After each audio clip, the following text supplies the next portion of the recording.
Palavra da Verdade, com Hernandes Dias Lopes. Abra sua Bíblia comigo, um texto muito conhecido, que é Filipenses capítulo 4. Filipenses capítulo 4.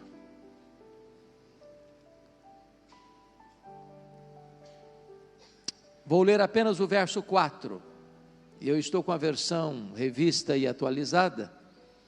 E nessa versão está escrito assim: alegrai-vos sempre no Senhor. Outra vez digo, alegrai-vos. Você pode repetir comigo? Vamos juntos?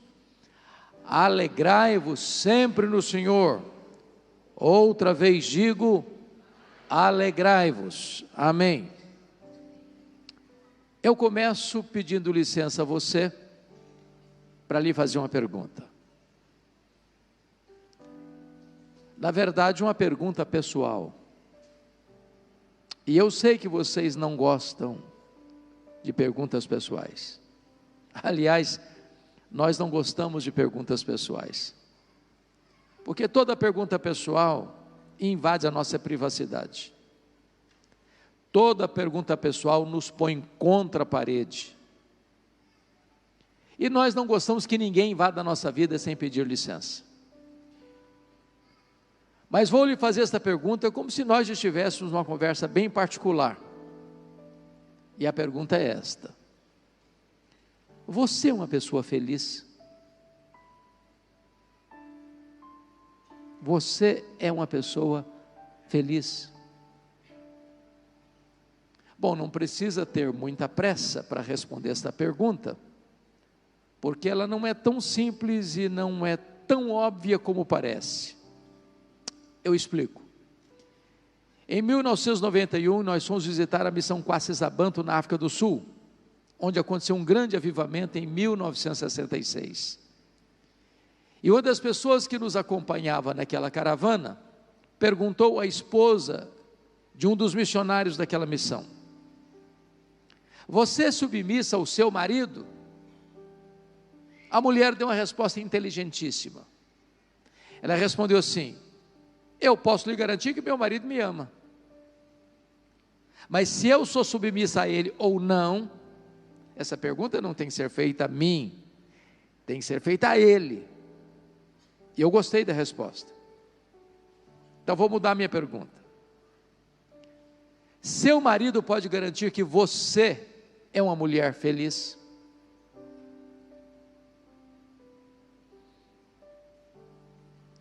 Sua mulher pode garantir que você é um homem feliz? Lá em Provérbios 31 diz que os filhos da mulher virtuosa se levantavam e diziam assim: mamãe é uma mulher ditosa, mamãe é uma mulher feliz. Seus filhos podem dizer isso a seu respeito? Seus pais podem dizer isso a seu respeito? Seus amigos? Seus colegas de escola, de trabalho, podem dizer isso a seu respeito? Seus parentes, os membros da sua igreja, podem dizer isso a seu respeito? Bom, é provável que a essas alturas você já esteja criando alguns mecanismos de defesa aí no seu coração, dizendo assim: o pastor está me fazendo essas perguntas porque não conhece a minha história. Porque se eu contar a minha vida, até pedra chora. Ou, talvez você pense: mas dá para ser feliz hoje? No mundo de tantas guerras, de tanto terrorismo, de tanta maldade, de tanta violência, de tanta corrupção, de tanta devassidão, dá para ser feliz hoje? E quando penso nisso, vem à minha mente o fato de que Paulo escreveu essas palavras, não hospedado num hotel 5 estrelas em Roma. Paulo escreveu essas palavras preso, algemado, acusado injustamente pelos seus irmãos, os judeus. E é diante dessa providência carrancuda que ele diz: alegrai-vos sempre no Senhor. Outra vez digo, alegrai-vos. Ensinando-nos 3 verdades. Primeira, a alegria do cristão não é uma mera possibilidade ou sugestão. Alegria é uma ordem, é um mandamento imperativo. Alegria aqui não é substantivo, alegria aqui é verbo, e verbo no imperativo. Você e eu não temos o direito de sermos uma pessoa triste, porque ser uma pessoa triste é um pecado. É um pecado de desobediência a uma ordem expressa de Deus. Isso porque o evangelho que nos alcançou é boa nova de grande alegria. O reino de Deus que está dentro de nós é alegria no Espírito Santo. O fruto do Espírito é alegria. A ordem de Deus é alegrai-vos. E a alegria do Senhor é a nossa força. Agora, me permita uma pergunta básica. Você enfrenta problema na sua vida também? Ou só eu que enfrento? De vez em quando alguém fica doente na sua casa também, ou só na minha que fica? Às vezes a grana fica curta por lá também, ou só na minha que fica? Quando Paulo diz assim, alegrai-vos sempre, o que ele está querendo dizer? Que a alegria do cristão não depende de circunstâncias. A alegria do cristão é ultra circunstancial.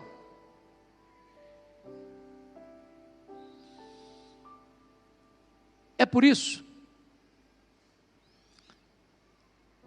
que o nosso papel não é apenas viver uma vida feliz quando está tudo bem. Porque quando está tudo bem, até o ateu consegue. A questão é ser uma pessoa feliz, apesar das circunstâncias difíceis. Me permita ilustrar isso. Eu acho que todos vocês já ouviram falar de um homem chamado Horatio Spafford, que foi um rico advogado que viveu em Chicago no século XIX. Esse advogado foi levado a Cristo pela instrumentalidade de Dwight Lyman Moody, o maior evangelista e avivalista do século XIX. Esse homem tinha 5 filhos, 4 meninas e um menino. Esse homem sofre um esbarro emocional na família quando o seu filho caçula, o menino, morre, deixando a família extremamente abalada emocionalmente. Vocês têm ciência de que quando Moody pregava em Chicago certa feita, houve um terrível incêndio, milhares de prédios, casas destruídos, centenas de pessoas morreram. O Dr. Horatio Spafford perdeu grande parte da sua riqueza naquele incêndio, muitos imóveis destruídos.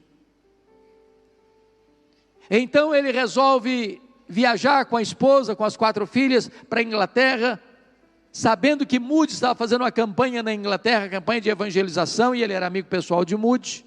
Ele resolve viajar para lá, para ter um tempo para refrigerar a alma. Na véspera da viagem ele não conseguiu embarcar, por negócios que ele tinha em Chicago, mas enviou a esposa de Chicago a Nova York, com as filhas, para embarcarem num navio rumo à Inglaterra.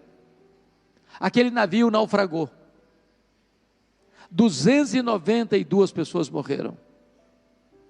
A esposa lhe manda um telegrama, salva, porém só. Quando ele recebe essa trágica notícia, ele vai ao encontro da esposa e pede ao comandante do navio para mostrar o local do acidente. E enquanto o navio estava sendo surrado pelas ondas revoltas, o Deus que inspira canções nas noites escuras, pôs no coração dele uma música e ele a escreveu. E só escreveu esta em toda a sua vida.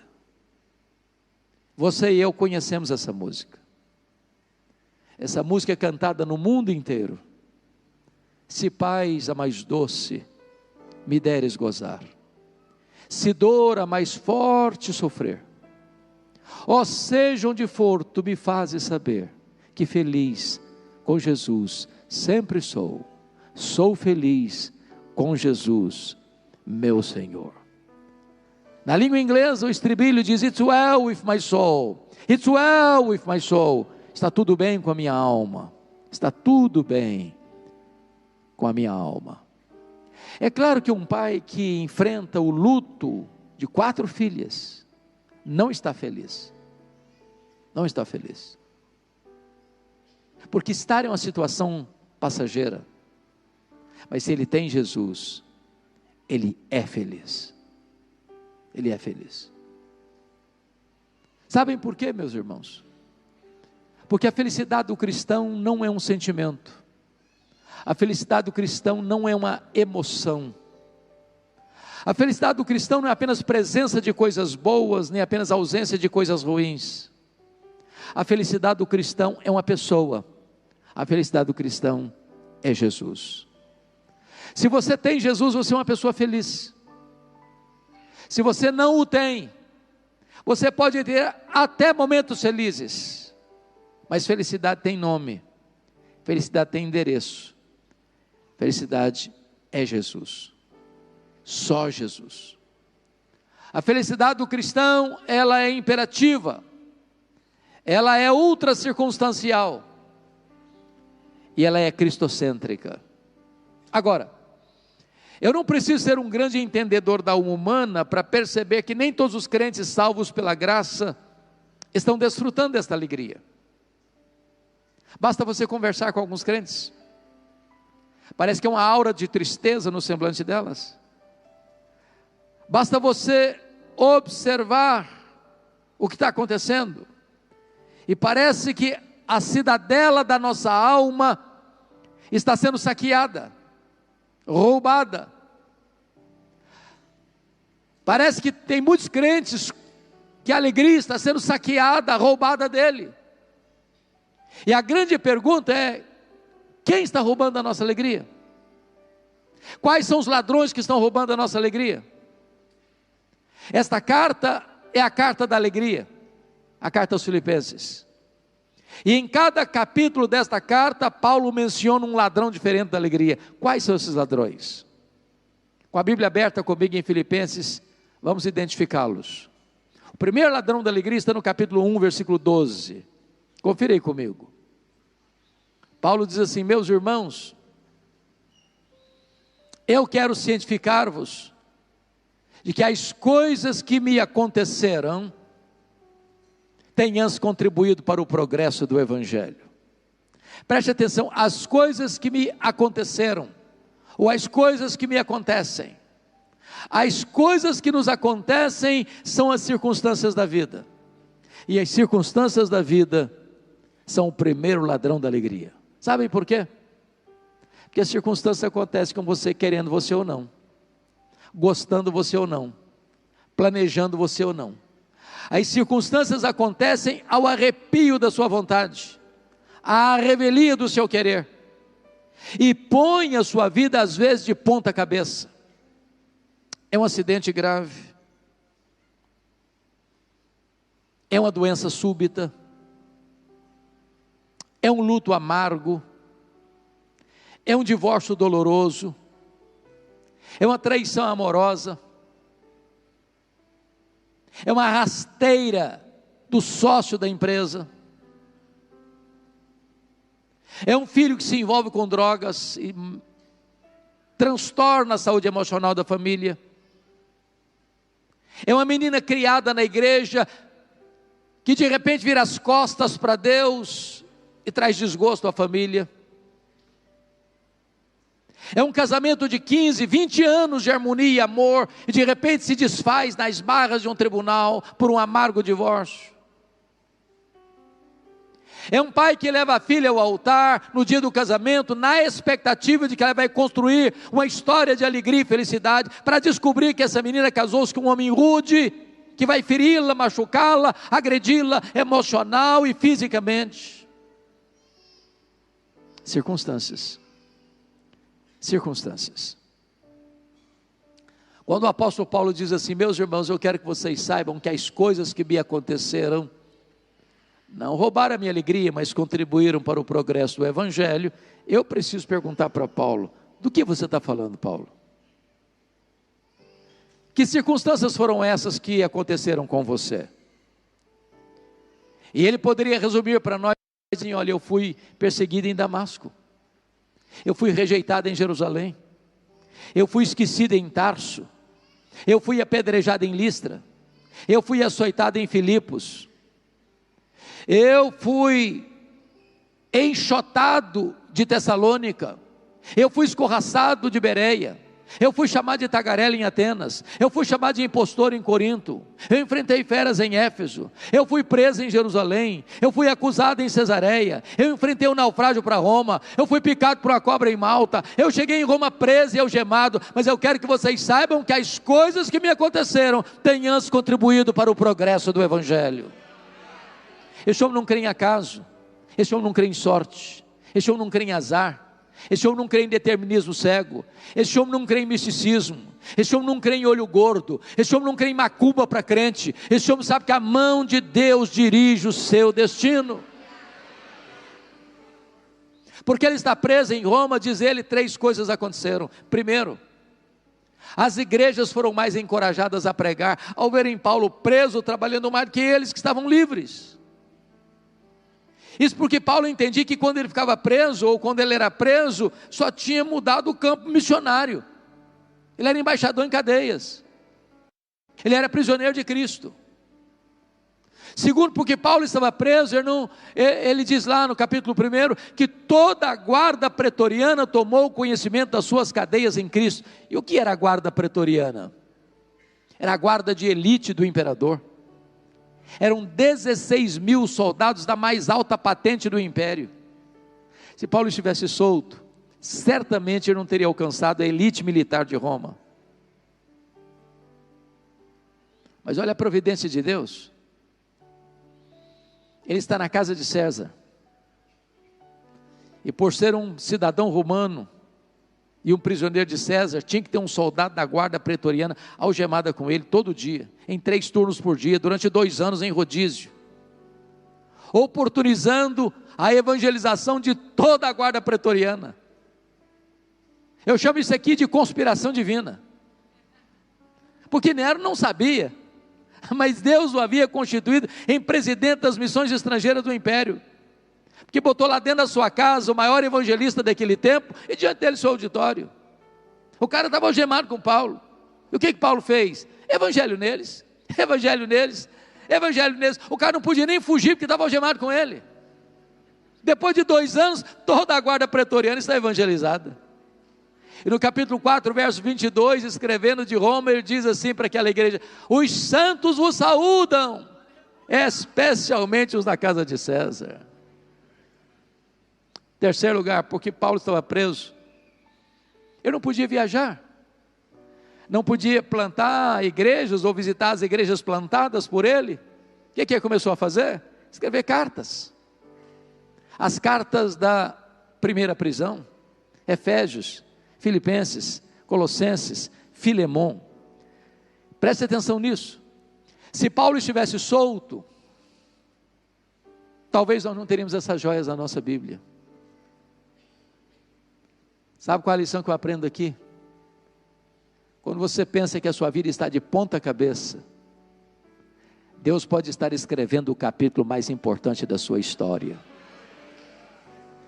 Então olhe para as circunstâncias da vida sob a ótica da soberania de Deus, para que as circunstâncias não roubem a sua alegria. Olhe para as circunstâncias da sua vida, entendendo que Deus está no controle, para que você possa dizer: sabemos que todas as coisas cooperam para o bem daqueles que amam a Deus, daqueles que são chamados segundo o seu propósito. Vamos ao segundo ladrão da alegria, por gentileza. Confira aí comigo o capítulo 2.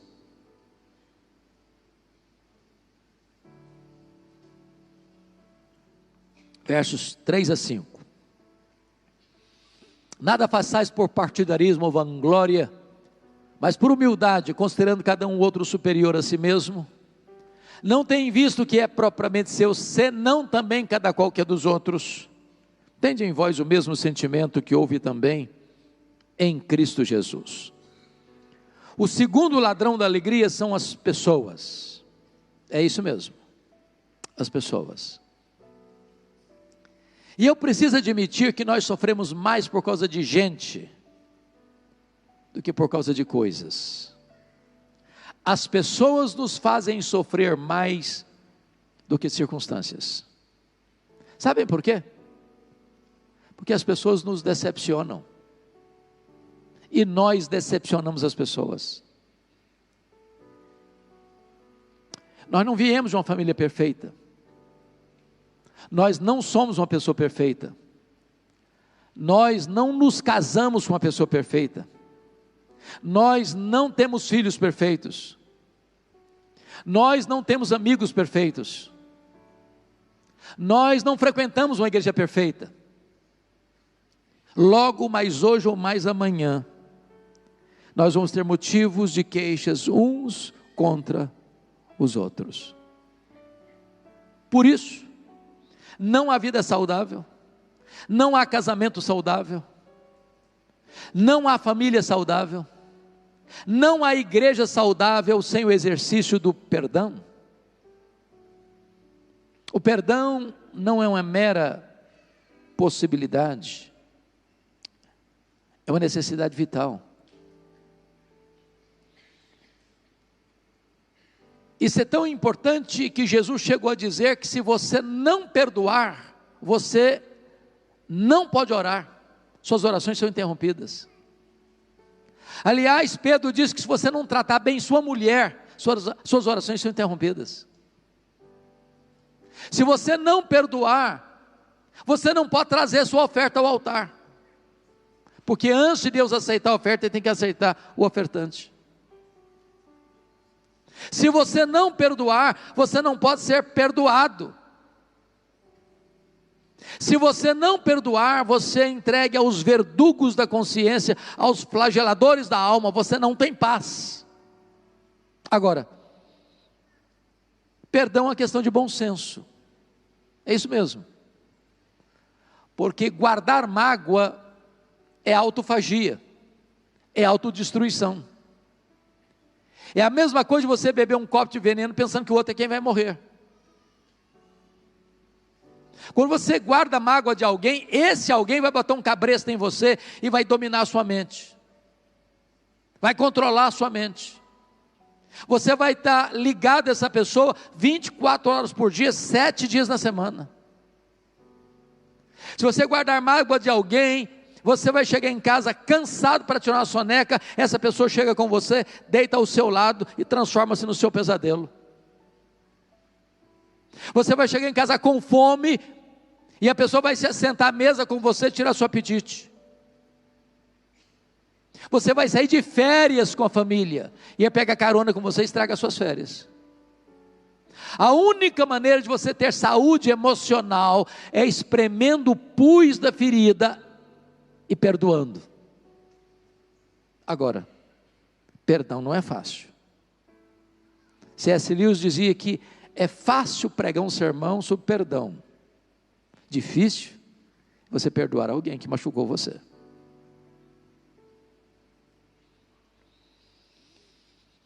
Eu já passei muitas dores, pastor Telmo, na vida, muitas dores, mas talvez de todas elas, a que mais me machucou, ocorreu no dia 2 de agosto de 1982, eu estava começando o meu pastorado em Bragança Paulista. Eu sou filho caçula, e meu irmão acima de mim, no dia 1º de agosto de 1982, completou 27 anos, um homem alegre, 2 filhos pequenos, e no dia 2 de agosto, no dia seguinte, ele foi brutalmente assassinado, com 11 golpes de faca, todos mortais, pelo primo primeiro da sua esposa, gente criada conosco. A dor foi tão avassaladora que quando eu recebi o telefonema, eu perdi a voz. Mas me lembro que quando Deus restaurou minhas forças, a primeira palavra que Deus botou na minha boca foi esta: eu perdoo o assassino.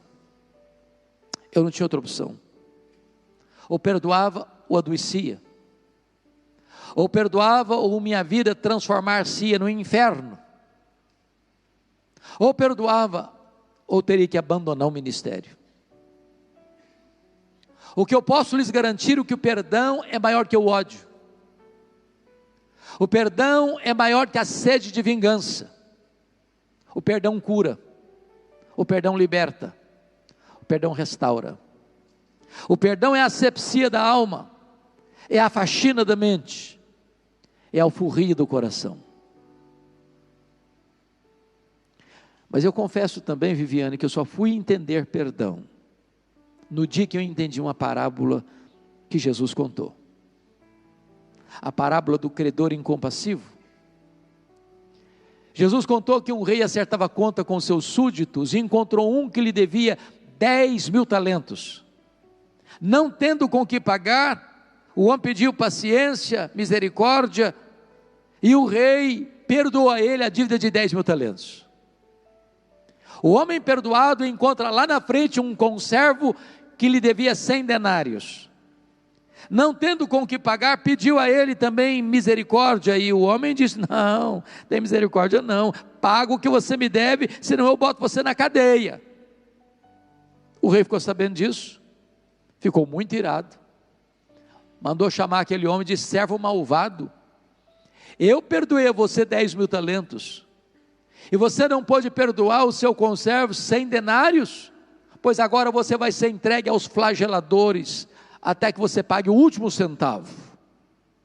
E Jesus termina a parábola assim: assim vosso Pai Celeste vos fará, se do íntimo não perdoardes uns aos outros. E a parábola terminou, Thelma, eu não entendi quase nada. Quase nada. Sabe por que eu não entendi quase nada? Eu não sei quanto vale 10.000 talentos. Eu também não sei quanto vale 100 denários. Não é a minha moeda. Na verdade, Jesus não contou apenas uma parábola, contou uma hipérbole. Nenhum judeu podia dever, no primeiro século, 10.000 talentos. O que são 10.000 talentos? Um talento são 35 quilos de ouro. 10.000 talentos são 350.000 quilos de ouro. Para vocês terem uma ideia, no período mais próspero e rico de Israel, período de Salomão, o que entrava nos cofres públicos por ano eram 666 talentos por ano. No primeiro século, todos os impostos da Galileia, Judeia, Pérea e Samaria, durante um ano, eram 800 talentos. 10.000 talentos eram todos os impostos da nação durante 13 anos. Naquela época, o salário de um trabalhador era 1 denário por dia. Para um cidadão juntar 10.000 talentos, ganhando 1 denário por dia, ele teria que trabalhar 150.000 anos. Portanto, essa dívida é o que mesmo? Impagável. E por que Jesus contou uma parábola com a cifra tão astronômica? Para retratar o tamanho da dívida, da minha dívida, da nossa dívida com Deus. A nossa dívida com Deus é impagável. E Deus nos perdoou completamente, cabalmente louvado seja o seu nome. Mas agora esse homem perdoado encontra alguém que lhe deve 100 denários. O que são 100 denários? 3 meses e 10 dias. Ele acabara de receber um perdão de 150.000 anos, e não está liberando um perdão de 3 meses e 10 dias. 10.000 talentos são 600.000 vezes mais do que 100 denários. Quem acabara de receber um perdão 600.000 vezes maior, não está liberando um perdão 600.000 vezes menor. Sabe o que Jesus quer nos dizer com isso? Você nunca pode dizer para alguém: eu não perdoo você, eu fui muito humilhado, eu fui muito machucado, eu levei muito prejuízo, eu não perdoo. Sabe o que a Bíblia nos ensina? Que nós devemos perdoar, assim como Deus em Cristo nos perdoou. E a Bíblia vai além, E diz assim: Deus perdoa os nossos pecados e deles não mais se lembra. Aí você diz: pois é aqui que eu me encrenco. Porque perdoar até que eu perdoo, mas esquecer, não, aí eu não consigo não. Aí não. Então me permita uma pergunta. Você não esquece mesmo não? Não esquece? Porque se você não esquece, eu tenho uma boa notícia para lhe dar. Isso significa que você não tem amnésia. É uma boa notícia. Que quando a Bíblia diz que Deus perdoa e esquece, a Bíblia não está dizendo que Deus tem amnésia. Deus não tem amnésia. Deus não tem perda de memória. Deus é onisciente.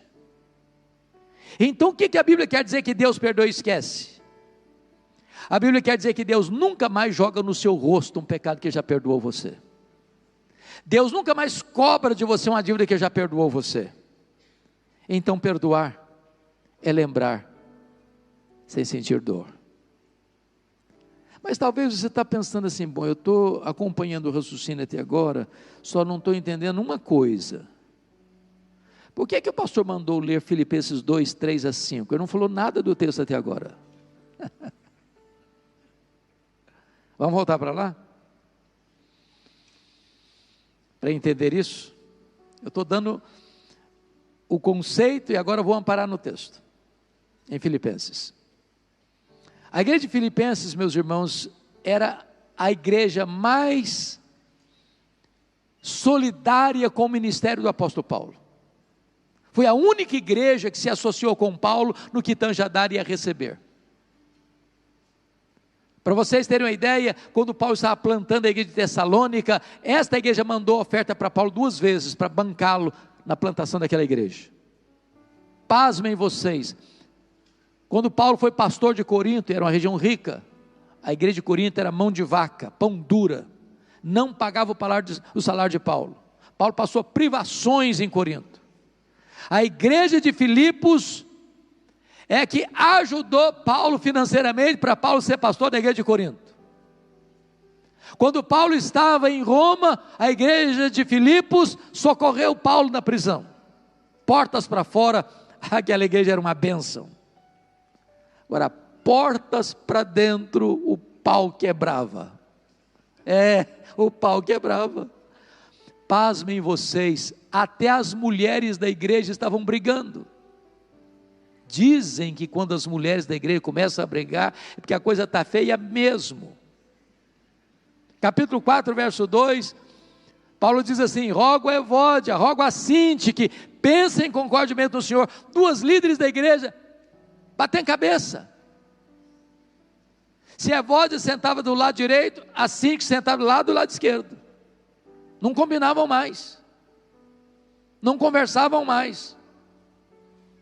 Tinha gente da igreja de Filipos que trabalhava desde que os holofotes estivessem nele, vanglória. Tinha gente da igreja de Filipos que trabalhava desde que o grupinho dele aparecesse, partidarismo. Tinha gente da igreja de Filipos que era narcisista, só pensava nele mesmo, e não no que era dos outros. Eu acho até, pastor Telmo, que tinha gente sempre para Paulo assim: ô Paulo, você que não está aqui agora, Paulo, tem gente aqui nessa igreja que dá azia em copo de bicarbonato. Não dá não, Paulo, tem jeito não. Aí Paulo diz assim: então, meus irmãos, tende em vós o mesmo sentimento que houve também em Cristo Jesus, porque ele, sendo Deus, não julgou como usurpação ser igual a Deus, antes a si mesmo se esvaziou, assumindo a forma de servo, e humilhando-se até a morte, e morte de cruz. E quando ele estava lá na cruz, olhando para as pessoas que cuspiram o seu rosto, e esbordoaram a sua cabeça, ele diz: Pai, perdoa-lhes, porque não sabem o que fazem. Eu quero encorajar você nesta noite, em nome de Jesus, a fazer uma visita, a mandar uma mensagem, a tomar a decisão de perdoar, e não guardar sequer uma nesga de mágoa, porque se você não tomar a decisão de perdoar, as pessoas vão roubar a sua alegria. Vamos ao terceiro ladrão da alegria? Confira comigo aí, capítulo 3, versículo 19.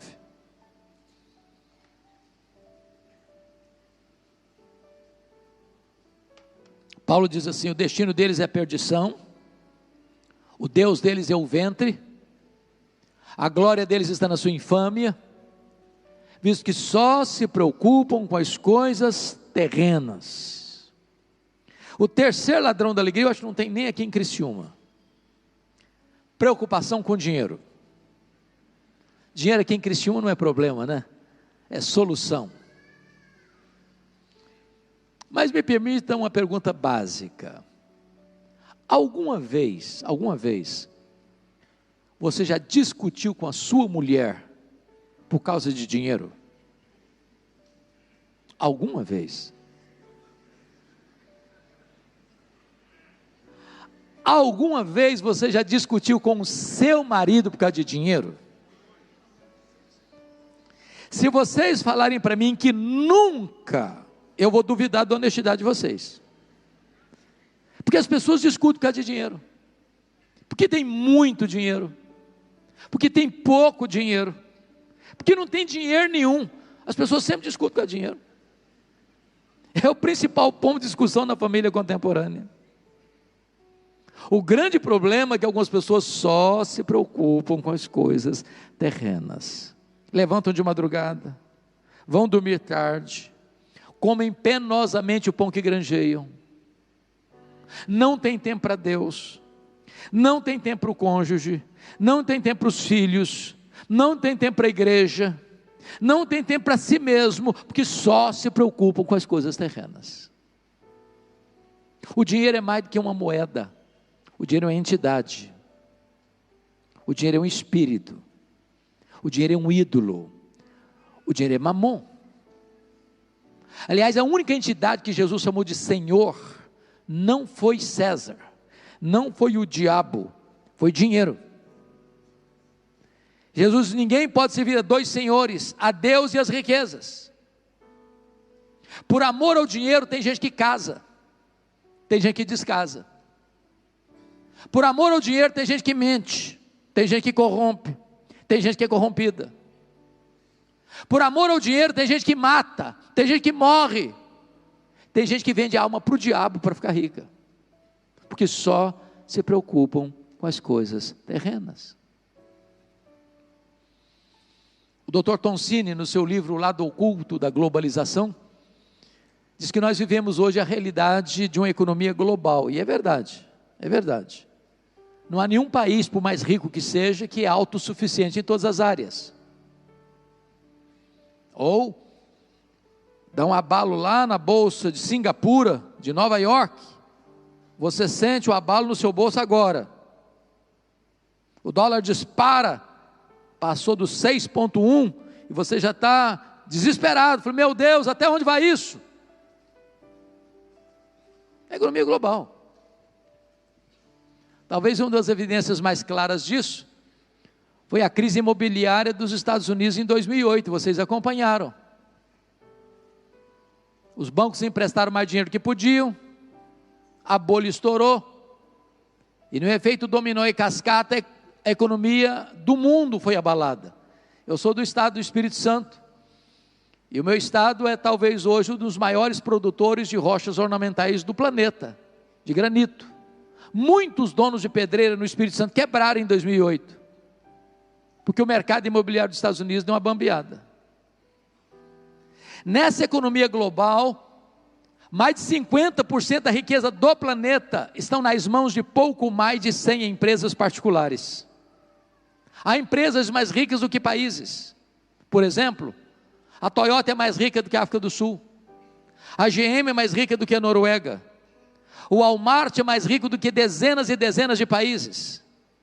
O problema é que essas empresas querem mais do seu tempo e mais do seu dinheiro.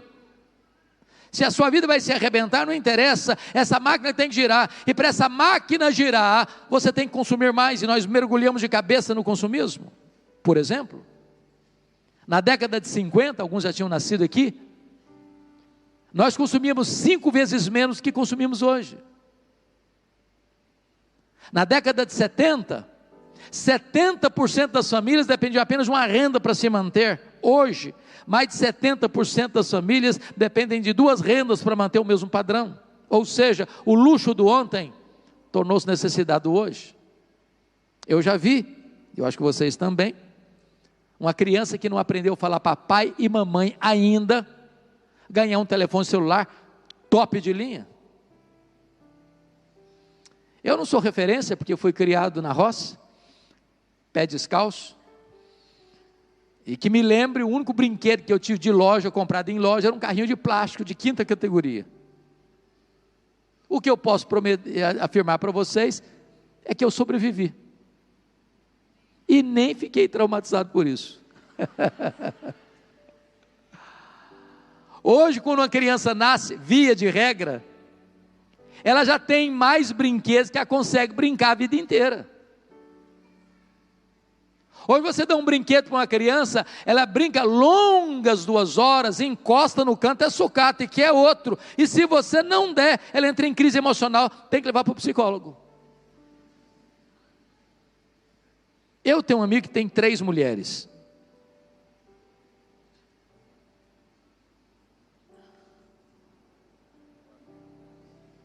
Obviamente, a esposa e 2 filhas. Não pensem mal do meu amigo, por favor.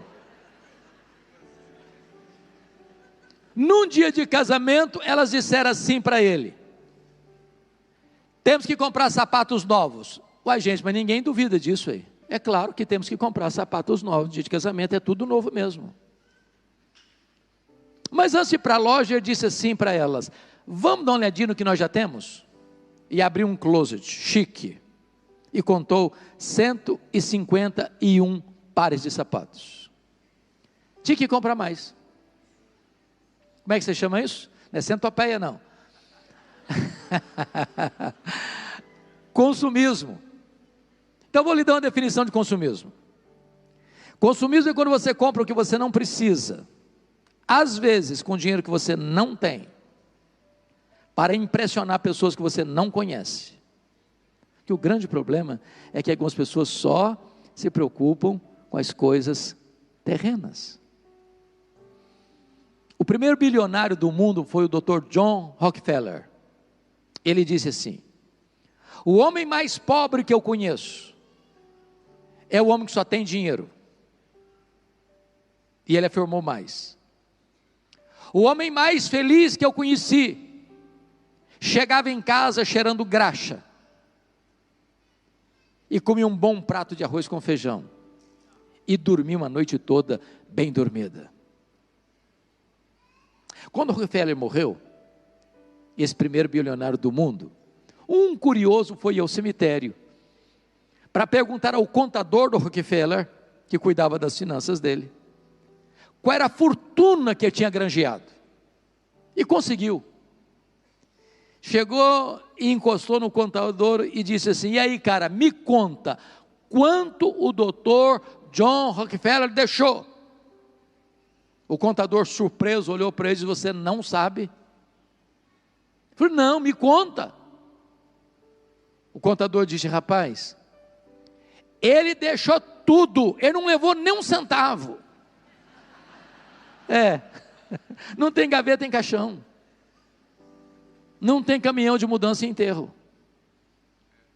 você não trouxe nada, você não vai levar nada. A Bíblia diz assim: a vida de um homem não consiste na abundância de bens que ele possui. E diz mais: se os seus bens prosperam, não ponha neles o seu coração. Porque quem ama o dinheiro, diz Salomão, nunca vai se satisfazer com ele. Agora deixa eu dizer uma coisa muito clara: dinheiro é uma bênção. Dinheiro é maravilhoso.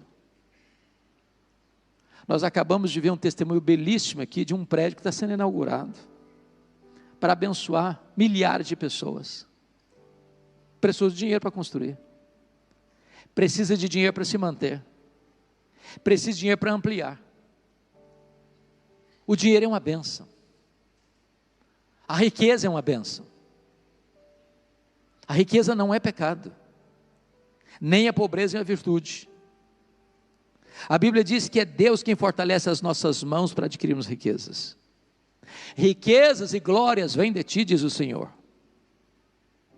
A bênção do Senhor enriquece, e com ela não tem desgosto. Então o problema não é ter dinheiro, o problema é o dinheiro ter você. O problema não é possuir o dinheiro, o problema é você ser possuído pelo dinheiro. O problema não é ter dinheiro no banco, o problema é entronizar o dinheiro no coração. O dinheiro é um bom servo, mas o dinheiro é um péssimo patrão. Se o dinheiro for o seu patrão, você vai ser um escravo dele. É por isso que a Bíblia diz que o amor do dinheiro é a raiz de todos os males. Muitos, por amor ao dinheiro, se desviaram da fé e atormentaram a si mesmos com muitos flagelos, mas a Bíblia diz que a piedade com contentamento é grande fonte de lucro. Então Jesus diz assim: põe o seu tesouro lá em cima, onde nem a traça, nem a ferrugem, nem os ladrões podem tomar de você. Não põe o seu coração no dinheiro. Paulo diz: não confie na instabilidade da riqueza, porque ela não pode trazer nem felicidade nem segurança. Sabe por quê? Porque felicidade só Jesus pode trazer ao seu coração. Vamos ao quarto ladrão da alegria. Confira capítulo 4, versos 6 e 7 comigo. Paulo diz assim: não andeis ansiosos de coisa alguma, em tudo porém sejam conhecidas diante de Deus as vossas petições, pela oração e pela súplica com ações de graças, e a paz de Deus, que excede todo entendimento, guardará o vosso coração e a vossa mente em Cristo Jesus. O quarto ladrão da alegria é a ansiedade. E eu quero lhe fazer uma pergunta: você conhece alguma pessoa ansiosa? Conhece?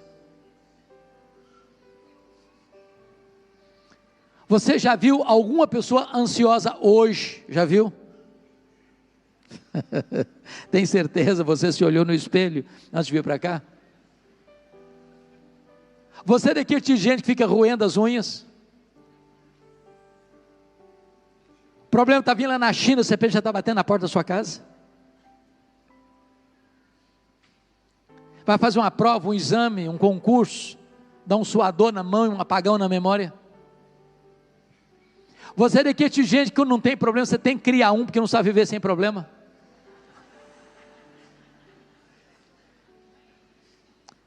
Dr. Rollo May diz que a ansiedade é o mal desta geração. E pasmem vocês, até as crianças estão ansiosas hoje. Foi feita uma pesquisa por Hollywood, por que as crianças estão ansiosas hoje. Descobriram que elas estão ansiosas porque elas gostam de filmes, de brinquedos e de jogos de ação.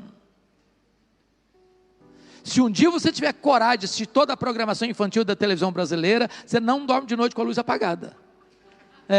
O negócio é brabo. Eu gosto de brincar com as crianças, sempre gostei.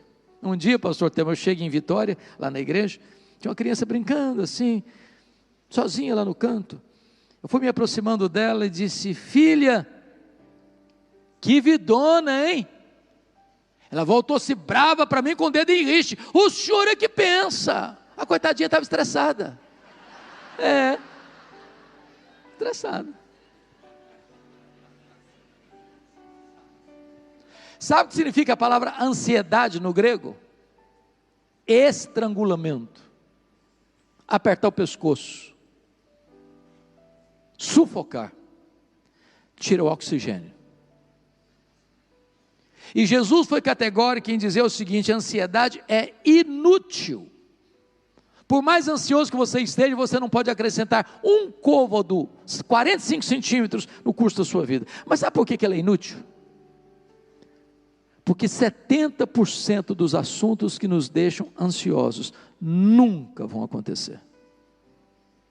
Aí você sofre antecipadamente, sofre desnecessariamente, e se o problema vier a acontecer, vai sofrer 2 vezes sem forças para enfrentá-lo agora. Alguém já definiu a ansiedade assim: depressão, excesso de passado; estresse, excesso de presente; ansiedade, excesso de futuro. Outra pessoa definiu assim: a ansiedade é ser crucificado entre dois ladrões, a culpa do passado e a preocupação do futuro. Mas a ansiedade, mais do que isso, ela é prejudicial a você. Sabe por que é prejudicial? Porque o que é ansiedade? É quando uma pessoa antecipa um problema que não está acontecendo ainda, que talvez nem aconteça, e começa a sofrer por ele agora, minando a saúde, minando as emoções, solapando a fé. Permita ilustrar. Eu fui seminarista lá em Campinas, nos idos de 78 e 81. E um dia eu levanto de madrugada para beber água, o bebedor ficava no final do corredor, eu estou indo devagarzinho para não acordar ninguém. De repente eu olho a porta do quarto de um colega meu, aberta. E quando eu observo, ele está chorando, mas chorando convulsivamente. E eu entrei apressadamente e perguntei: morreu alguém na sua família? Ele, soluçando, disse: eu estou com medo da minha mãe morrer. Falei: em qual hospital que ela está? Qual é o problema dela? Ele respondeu: não, mas não está doente não, eu só estou com medo de morrer um dia. Falei: mas não dá assim, varão, deixa sua mãe viver, homem. Hoje a gente tem mais de 40 anos isso, a mulher está viva até hoje.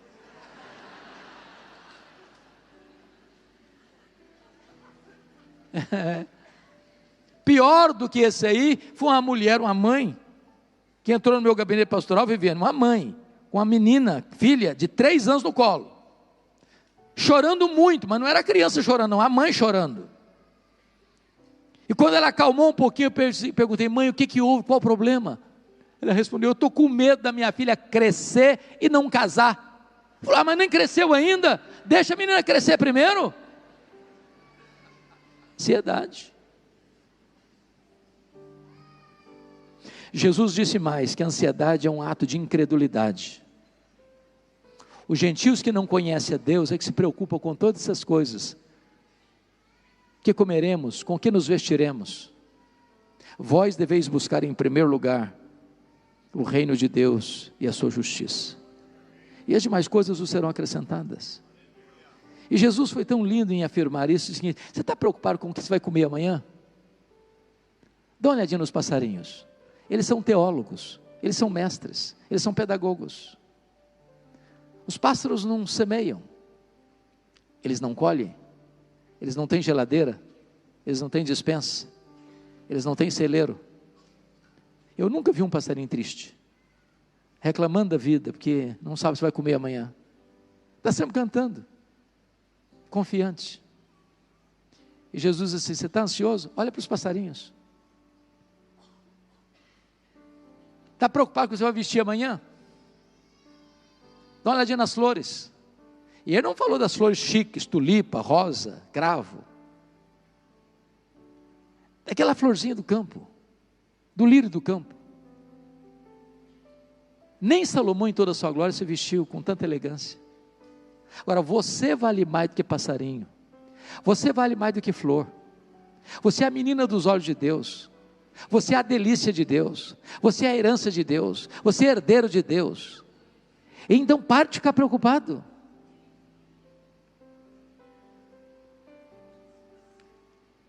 Agora, tem remédio para a ansiedade? Eu quero concluir perguntando: tem remédio para a ansiedade? Acha na farmácia? É injetável? É em comprimido? Como é que se resolve a ansiedade? Mudando de casa? Comprando um carro novo? Assumindo a liderança da sua empresa como CEO da sua empresa?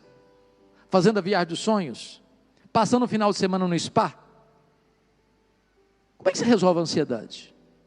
O apóstolo Paulo dá o remédio: não andeis ansiosos de coisa alguma. E o que é coisa alguma?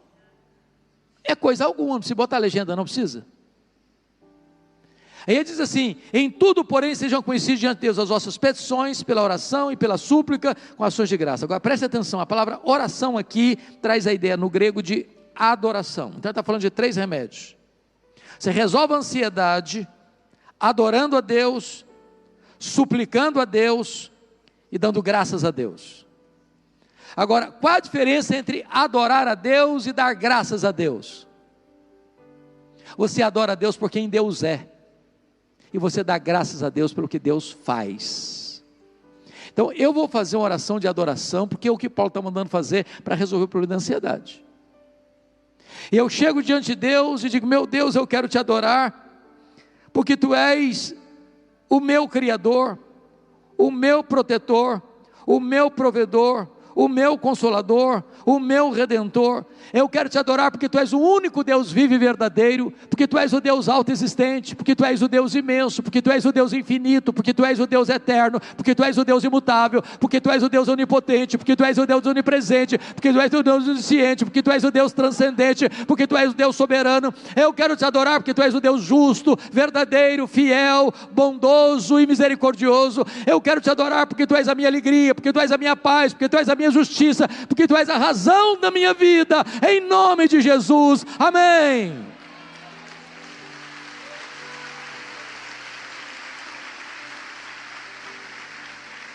Aí eu termino essa oração e digo assim para Deus: oh meu Deus, mas eu estou tão ansioso, Senhor. Aí não combina mais. Quem é o seu Deus? Quão grande é o seu Deus? Quão poderoso é o seu Deus?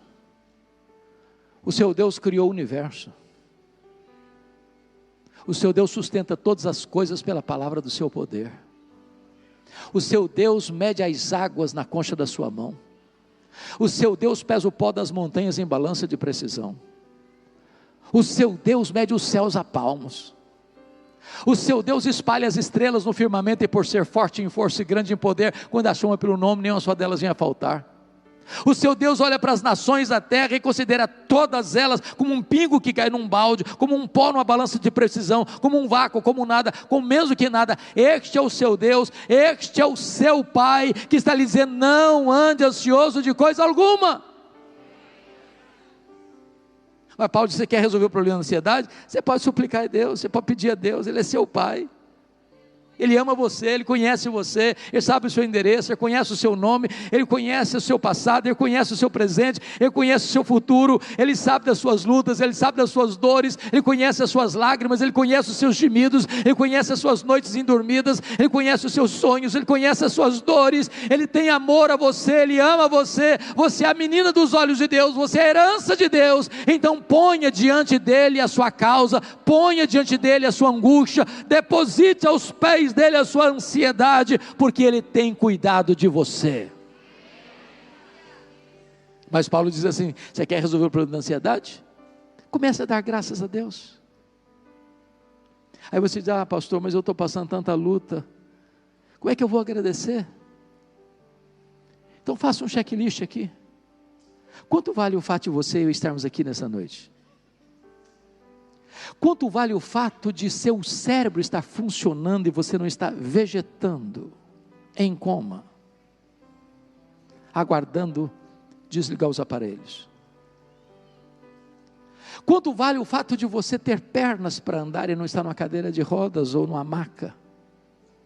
Quanto vale você ter braços para andar, para trabalhar e abraçar? Quanto vale o fato de você ter olhos e estar enxergando? Quanto vale você estar ouvindo a mensagem?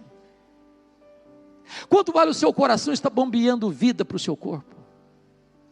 Quanto vale você ter 2 pulmões e não estar hoje numa máquina de respiração mecânica? Quanto vale você ter 2 rins e não estar numa máquina de hemodiálise? Quanto vale você ter um estômago que está processando os alimentos e dando vida para o seu corpo? Quanto vale você ter uma casa para morar? Quanto vale você ter uma cama para dormir? Quanto vale você ter uma mesa com pão com fartura? Quanto vale você ter uma família para onde voltar depois de um dia de trabalho? Quanto vale você ter a igreja? Quanto vale você ter irmãos? Quanto vale você ter amigos? Quanto vale ter seu nome escrito no livro da vida? Quanto vale você ter Jesus como seu Salvador e Senhor? Quanto vale você ser filho de Deus, herdeiro de Deus e co-herdeiro com Cristo? Então pare de reclamar, pare de murmurar, comece a dar graças a Deus, e não haverá mais espaço para ansiedade no seu coração.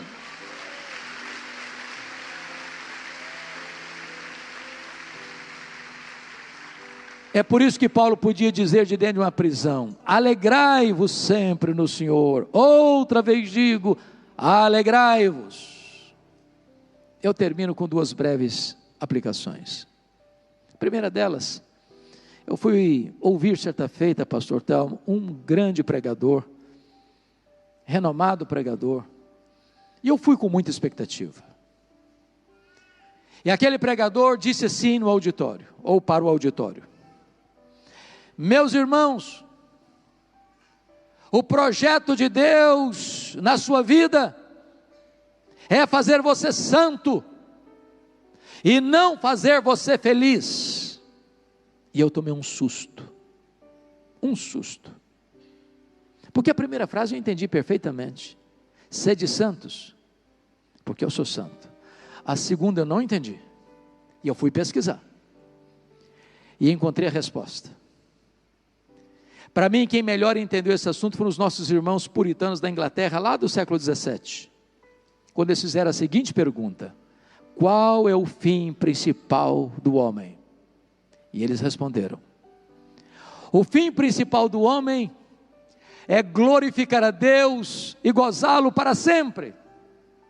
Aí eu tenho que concordar com o pastor batista John Piper, quando ele disse o seguinte: o problema do homem não é a busca do prazer, o problema do homem não é a busca da felicidade, o problema do homem não é o hedonismo, o problema do homem é contentar-se com a felicidade pequena demais, terrena demais, limitada demais, quando Deus o criou, quando Deus o salvou, para a maior de todas as alegrias, para o maior de todas as felicidades, de amá-lo, de fruí-lo, de conhecê-lo, de glorificá-lo, de servi-lo, porque é na presença de Deus que tem plenitude de alegria. Então eu quero dizer para você nesta noite que Deus quer que você seja muito feliz, abundantemente feliz, maiusculamente feliz, superlativamente feliz, eternamente feliz. Alegrai-vos sempre no Senhor. Outra vez digo, alegrai-vos.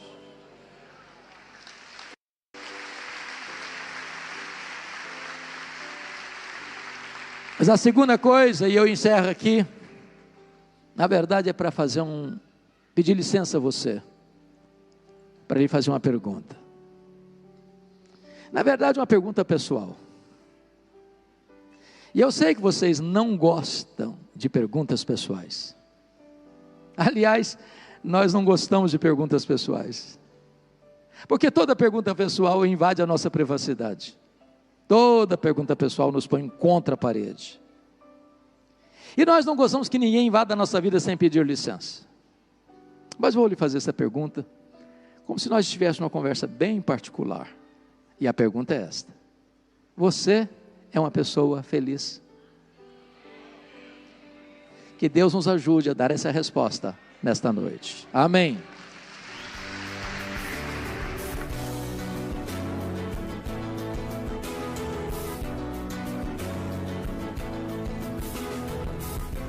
Palavra da Verdade, com Hernandes Dias Lopes.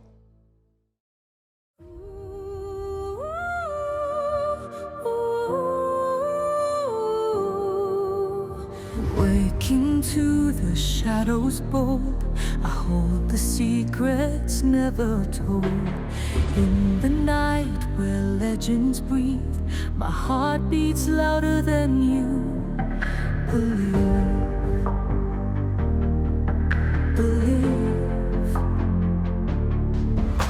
Stars above, they know my name. In the dark, no two hearts are the same. Walking on a silver line, echoes of your whisper intertwine.